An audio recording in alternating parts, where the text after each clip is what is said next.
Hello everyone, Andy Schwab here with your Northern Ag TV. Well, Wyoming Farm Bureau is highlighting that this week is Wyoming Ag Literacy Week. They say one key initiative that they're proud to support is Ag Books for Kids, as that program advocates for agriculture in the classroom and educates young minds about where their food comes from. Now, through this initiative, Wyoming Farm Bureau Federation aims to install appreciation for agriculture in the next generation and ensure that the lasting impact of Wyoming's farming and ranching heritage puts onto the state. And in other announcements, the recently launched Rodeo Billings announced their contract personnel yesterday. That rodeo, as you may recall, is in coordination with the Nile and the Montana Fair and will be taking place in August in the soon-to-be-built new rodeo and outdoor multi-purpose arena at Metro Park. Of the contract personnel announced yesterday, longtime pro rodeo announcer Bob Tallman will be bringing the crowd's attention to what's happening in the arena, while Garrison Allen, who grew up in Laurel, Montana, will co-announce the rodeo. Allen is not the only local name in the arena at that inaugural event, as Kobe Ruff of Belgrade will be one of the bullfighters protecting the Cowboys, and Tate Rhodes from Custer is the funny man in the can, as they will both be facing off against Bulls and Broncs from the J-Bar-J rodeo stock out of Circle, Montana. Nile General Manager David Allen told me the local names was a very important part of that aspect of the rodeo. We intentionally wanted to set out and get as much Montana-based contract folks as we could. Obviously we wanted quality, but we looked for Montana first, and it wasn't very hard. I mean, the J-Bar-J was very natural selection. They just have extremely high quality amount of horses, and the Cowboys will all tell you that.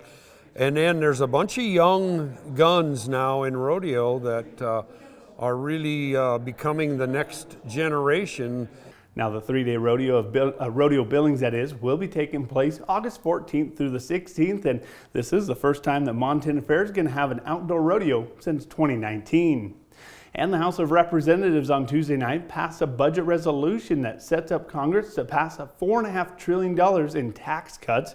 Part of that bill sets up a plan to extend the 2017 Tax Cuts and Jobs Act. However, the plan calls for steep cuts in social programs such as nutrition, which imperils the likelihood of a farm bill. Now, despite that farm bill pressing forward, or that bill, I should say, pressing forward for Congress to cut $2 trillion in spending over the next decade, the budget resolution does carry a large annual deficit that will push our national debt from $37.6 trillion in the fiscal year of 2025 to $55.6 trillion by the fiscal year 2034. We need to take a quick break, but we'll come back with a look at your ag markets.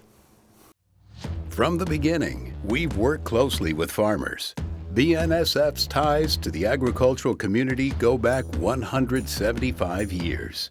Together, we've innovated to make the U.S. agriculture supply chain one of the most efficient and productive in the world. Our strong relationship powers BNSF still today and helps us move the nation like no one else can. At BNSF, we move the nation for you. Talking with someone that you know is stressed out, those are difficult things to approach, but if you're good friends with those people, reach out and say, I'm here to talk to you. We can find somewhere to get some assistance.